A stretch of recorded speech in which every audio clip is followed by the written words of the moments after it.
हाँ जी, तो आज हम पढ़ने जा रहे हैं ट्रांसफर प्राइस। आज हम पढ़ने जा रहे हैं ट्रांसफर प्राइस। ट्रांसफर प्राइस क्या होता है? The transfer price refers to the rules and methods for pricing transaction within and different enterprises under common ownership और control in taxation and accounting.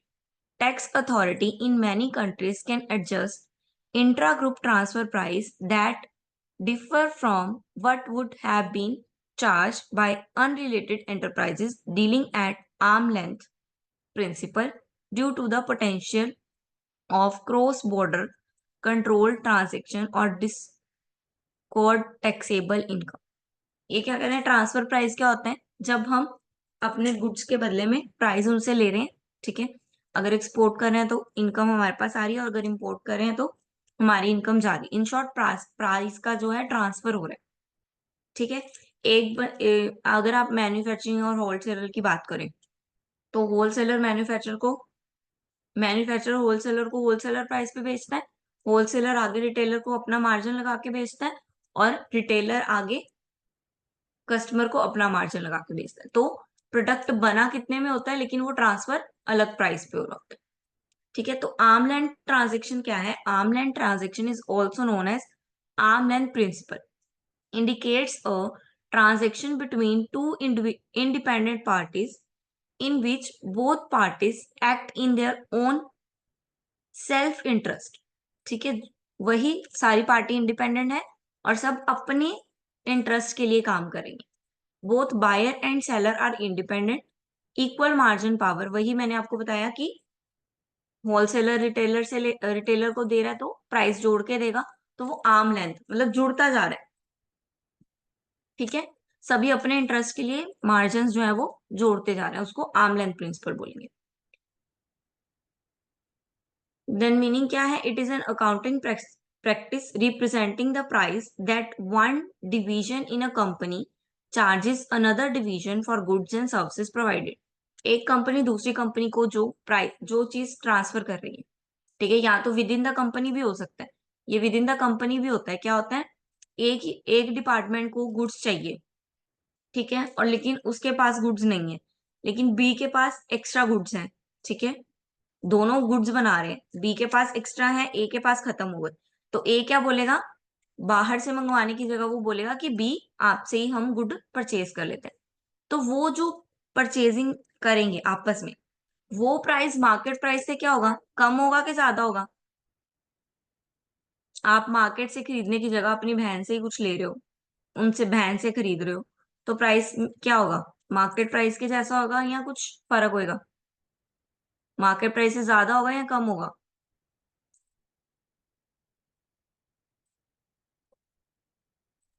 कम होगा।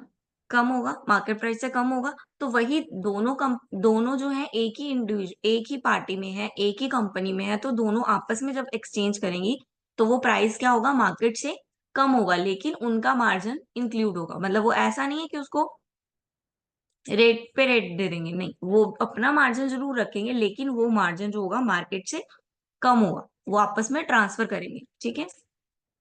ठीक है, one division in a company, एक division company की दूसरी division जो है company की ही उसके साथ लेन देन कर रही है, तो उसको हम बोलते हैं ट्रांसफर प्राइस, ठीक है। ये मोस्टली कहाँ पे होता है? मल्टीनेशनल कंपनीज में, जहाँ पे बहुत सारे गुड्स बन रहे हैं, ठीक है, बहुत सारी डिविजन हैं जो गुड्स बना रही हैं। आइडल मार्केट प्राइसिंग क्या है? Allow each division manager to make decision that maximum the company profit while attempting to maximum the division profit. ठीक है, तो यही कह रहे हैं ट्रांसफर प्राइस में आइडल क्या होगा कि वो किस पे ध्यान दे? वो कंपनी के प्रॉफिट की ओर ध्यान दे, ना कि डिवीजन के प्रॉफिट। मिलना तो मैनेजर को कुछ भी नहीं है, एम्प्लॉय को कुछ भी नहीं है, ठीक है। मिलना दोनों को कुछ नहीं है, बस डिवीजन का प्रॉफिट होगा, या तो कंपनी का प्रॉफिट होगा। तो वो प्राइस जो है वो ऐसा चार्ज करें कि डिवीजन का प्रॉफिट वो ना सोचे, वो कंपनी का प्रॉफिट सोचे, कि सब एक ही साथ काम कर रहे हैं, सब एक जैसे यूनिट्स हैं, तो अगर हम उसकी हेल्प कर देंगे तो कंपनी को प्रॉफिट ही होगा।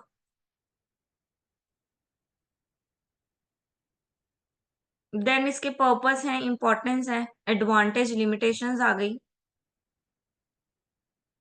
देन मेथड आ गए। Method to calculating transfer price. Transfer price को कैलकुलेट करने के तीन मेथड है। फर्स्ट है मार्केट बेस्ड ट्रांसफर, सेकंड है कॉस्ट बेस्ड ट्रांसफर, थर्ड है नेगोशिएटेड मार्केट ट्रांसफर। ठीक है, मार्केट बेस्ड ट्रांसफर क्या हुआ? जब हमने अपने कॉम्पिटिटिव को, ठीक है, या अपनी कोई फॉर्म को बेचना है, तो हम क्या करते हैं, मार्केट प्राइस पे ही ट्रांसफर कर रहे हैं। कुछ कम नहीं कर रहे, कुछ ज्यादा नहीं कर रहे। मार्केट का जो प्राइस है उसी प्राइस पे हम ट्रांसफर कर रहे हैं, that is market price transfer. ठीक है, कॉस्ट बेस यानी कि जितने का वो बना है प्रोडक्ट, ठीक है, या जितने का वो कॉस्ट आया है हमें उतने का ही, कॉस्ट पे कॉस्ट। ठीक है, एक्स्ट्रा कुछ नहीं ऐड किया, कॉस्ट पे ही दे रहे। जितने का हमें आया हमने उतने का ही दे दिया। ठीक है, देन कॉस्ट बेस में आगे पांच फैक्टर्स हैं। फर्स्ट आ गई फुल कॉस्ट, या तो हम उसकी पूरी की पूरी कॉस्ट लेंगे, क्लैरिटी और कन्वीनियंट करके फुल कॉस्ट जितनी भी उसकी आई है। ठीक है, कॉस्ट प्लस मेकअप।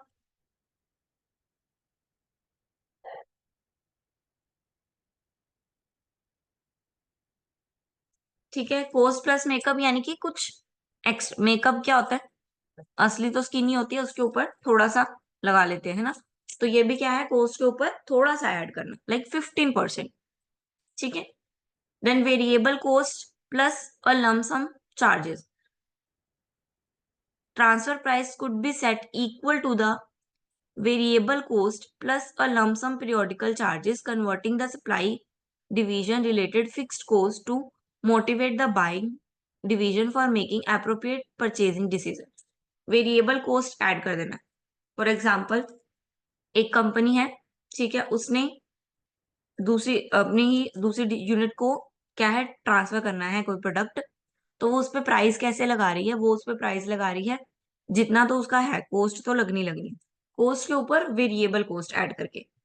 ठीक है, ताकि उस सामान को रखने के, यानी कि उस सामान को उसने जितनी देर रखा हुआ था उसके चार्जेस वो ऐड करके उनको लगा रही है। ठीक है, देन अपॉर्चुनिटी कॉस्ट ऐड करके लगा रही है। अगर कोई और मांगता तो उसको कितने पैसे मिलते, वो सोच के उसकी कुछ अपॉर्चुनिटी कॉस्ट बन जाएगी। ठीक है, अब तो वो डिवीजन को ही दे रहा है, लेकिन अगर वो उसका गुड बना देता, फाइनल गुड बना देता, तो उसको कितना प्रॉफिट होता। तो दोनों को कंपेयर करके कौन सी अपॉर्चुनिटी बेटर है, कंपेयर करके अपॉर्चुनिटी कॉस्ट ऐड करके देना। डुअल ट्रांसफर प्राइस कुछ कंपनी तो अवॉइड करती हैं, डुअल यानी कि डबल, डबल ले लेना मार्जिन। ठीक है, इसलिए कुछ कंपनीज को अवॉइड ही करती हैं। Then negotiated price. Negotiated price क्या है? Price arrived at after negotiation. ठीक है, प्राइस जो है वो डिसाइड कैसे किया जाता है? नेगोशिएशन करने के बाद, आपस में बातचीत करने के बाद, म्यूचुअल अग्रीमेंट करने के बाद। यानी कि दोनों जब एक प्राइस पे एक फाइनल प्राइस डिसाइड कर, मान लो आप मेरे से 15 रुपए चीज मांग रहे हो, मैं आपको 25 में देना चाह रही हूँ। ठीक है, तो फाइनल प्राइस 20 डिसाइड हुआ दोनों का, दोनों 20 पे अग्री हुए एंड में आके, तो 20 क्या होगा? Negotiation price.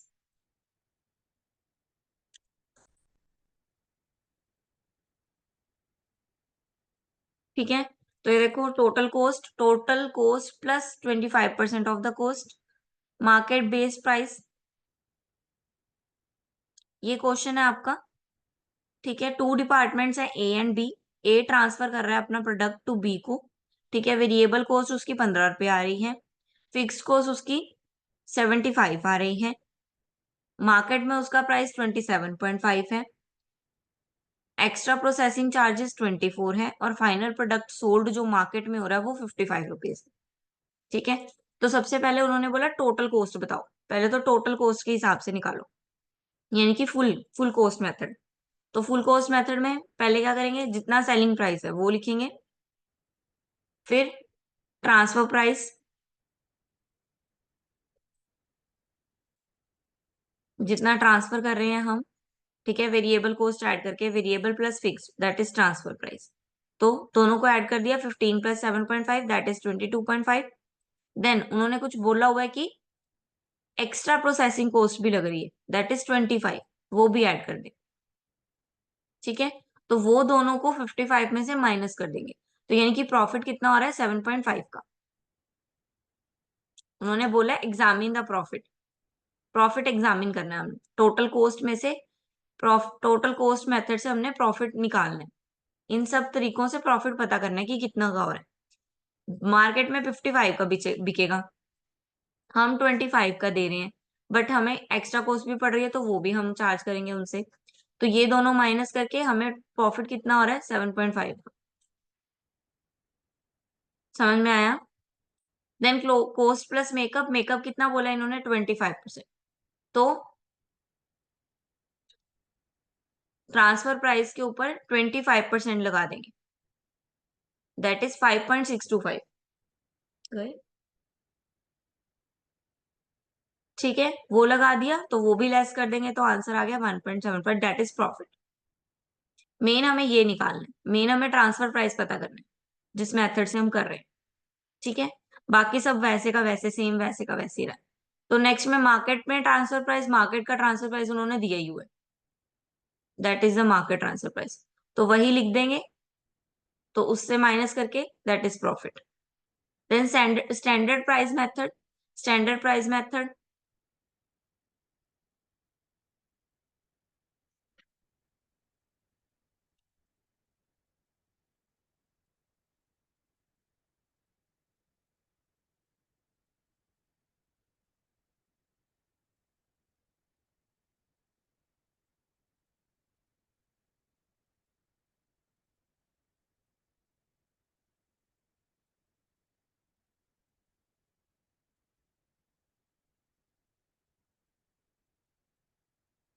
ये देखो, स्टैंडर्ड प्राइस मेथड के अकॉर्डिंग स्टैंडर्ड प्राइस दिया हुआ है, तो स्टैंडर्ड प्राइस मेथड में स्टैंडर्ड प्राइस वही लिख देंगे, बाकी सारी चीजें वैसी की वैसी, देन प्रॉफिट निकल के आ गया।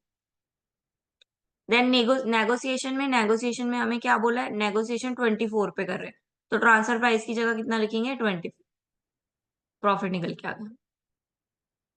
समझ में आया? इजी है ये बहुत, कुछ भी नहीं करना है, जो जो बोला बस वही वही लिखना है।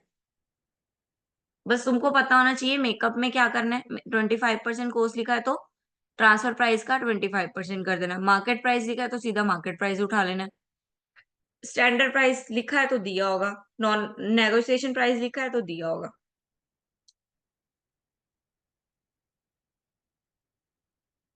हाँ जी, क्लियर है?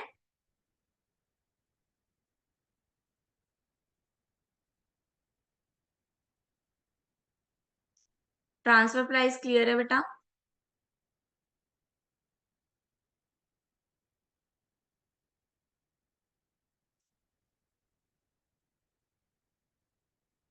देन नेक्स्ट है हमारा marginal cost and profit planning.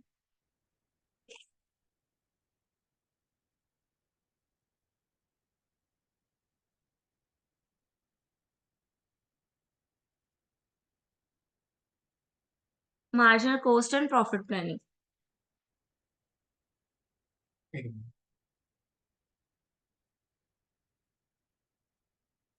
तो मार्जिनल कॉस्ट क्या होता है?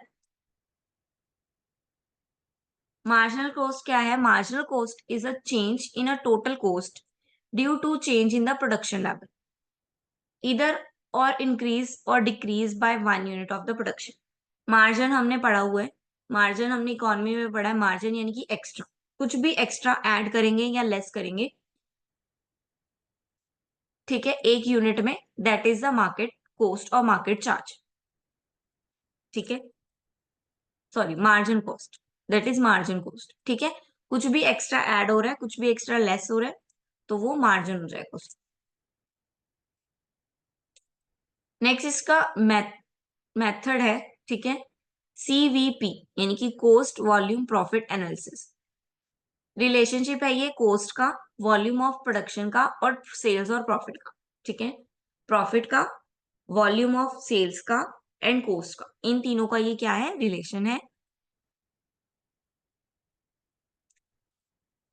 यानी कि ये हमें ये बताता है कि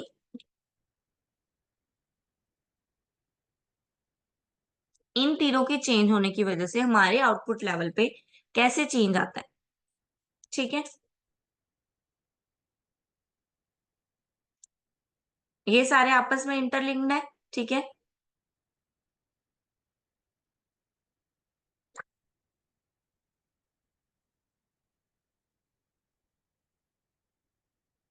इन तीनों के चेंज आने की वजह से, ठीक है, the volume of production, product mix, internal efficiency, method of production and size of the plant.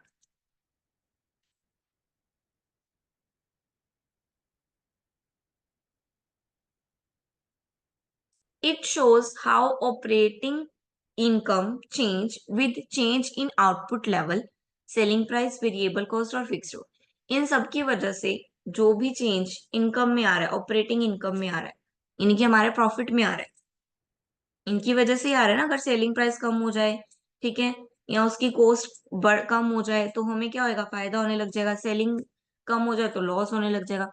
तो ऑपरेटिंग इनकम में कॉस्ट और वॉल्यूम की वजह से जो चेंज आ रहा है, यानी कि प्रॉफिट में कॉस्ट और वॉल्यूम की वजह से जो चेंज आ रहा है, उसी को हम बोलेंगे कॉस्ट वॉल्यूम प्रॉफिट एनालिसिस। हम एनालाइज करेंगे कि कॉस्ट और सेल्स और प्रोडक्शन के कारण हमारे प्रॉफिट पे क्या फर्क पड़ रहा है।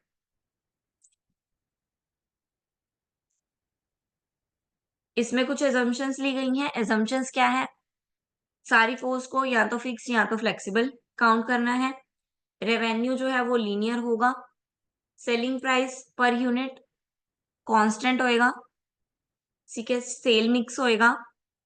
टाइम वैल्यू ऑफ मनी को इग्नोर किया जाएगा। टाइम वैल्यू ऑफ मनी ध्यान में नहीं रखी जाएगी। अब टाइम वैल्यू ऑफ मनी क्या होता है? यानी कि टाइम के अकॉर्डिंग मनी की वैल्यू में चेंज आ, उसको बोलेंगे time value of money. Like ना, राइट नाउ डॉलर की वैल्यू है 80, ठीक है। आफ्टर 1 ईयर या 1 मंथ अगर उसकी वैल्यू 81 हो जाती है या 79 हो जाती है, हमें उसको कोई फर्क नहीं पड़ता, हम उसको 80 लेके ही चलेंगे। दैट मीन्स हम टाइम वैल्यू को इग्नोर कर रहे हैं। देन इसके ऑब्जेक्टिव्स क्या हैं, क्यों करते हैं ये? फोरकास्ट करने के लिए प्रॉफिट को, ठीक है, बजट को सेट करने के लिए, परफॉर्मेंस को इवेल्युएट करने के लिए। देन यूजेस क्या है इसके?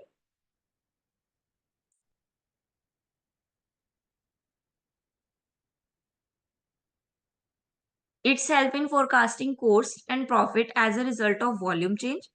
It helps fix a sales volume level to earn and cover a given revenue, return on capital employed, and dividend rate. It helps in determining the relative profitability of each product. It helps assess cash requirement at a desired volume of output with the help of cash break even chart। ठीक है, element of CV. Then marginal cost equation. Equation क्या है? Sales minus cost. Sales में से जब cost minus कर देंगे तो प्रॉफिट निकल जाएगा। तो सेल्स में से कॉस्ट, कॉस्ट कौन सी है? फिक्स्ड और वेरिएबल। इट मीन सेल्स में से फिक्स्ड और वेरिएबल दोनों माइनस करनी है, तो हमारे पास क्या निकल के आएगा? प्रॉफिट।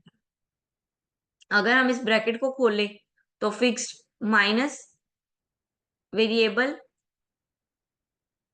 माइनस और फिक्स्ड दूसरी साइड चली जाएगी प्लस में। तो सेल्स कैसे आएगा? Sales minus variable is equal to fix plus profit.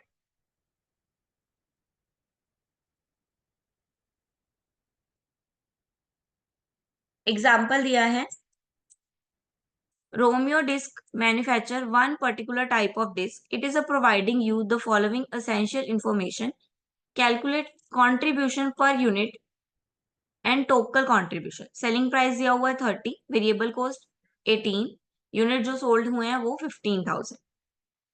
तो सेलिंग माइनस वेरिएबल है ना, तो कितना आ गया हमारे पास? 12 आ गया, यानी कि टोटल कंट्रीब्यूशन। टोटल कंट्रीब्यूशन को यूनिट से मल्टीप्लाई कर देंगे तो 1,80,000, that is profit. Total contribution आ गया, ठीक है। टोटल कंट्रीब्यूशन क्या होता है? प्रॉफिट प्लस वेरिए, ये देखो, कंट्रीब्यूशन क्या होता है? फिक्स प्लस प्रॉफिट, ठीक है। Contribution is equal to fix plus profit, और अगर लॉस है तो फिक्स माइनस लॉस। तो ये हमारे पास कंट्रीब्यूशन आया है, इट मींस इसमें क्या है? प्रॉफिट प्लस फिक्स ऐड है, ठीक है। अगर हमें फिक्स पता चल जाए तो हम इसमें से फिक्स्ड माइनस कर देंगे जिससे हमारा प्रॉफिट निकल के आ जाए।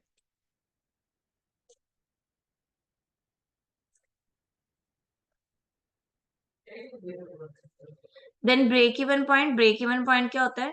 जहां पे हमें नो प्रॉफिट नो लॉस, वो केस है जिसपे हमें ना तो प्रॉफिट हो रहा है ना तो लॉस हो रहा है। तो ये निकालेंगे कैसे? Total fix cost divide by selling price per unit, यानी कि selling price in minus variable cost, ये तो आपको पता ही है। इसको हमें डिवाइड करना है टोटल फिक्स्ड कॉस्ट से। ऊपर टोटल फिक्स्ड कॉस्ट, नीचे सेलिंग माइनस वेरिएबल।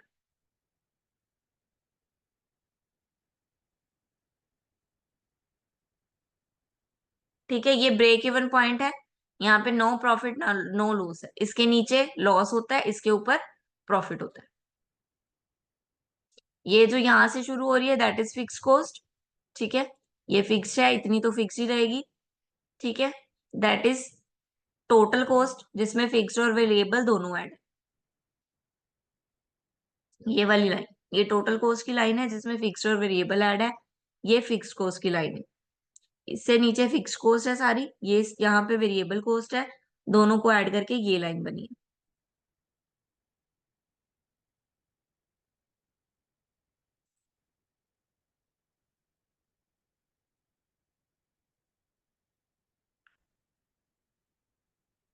हाँ जी, is it clear? Yes ma'am.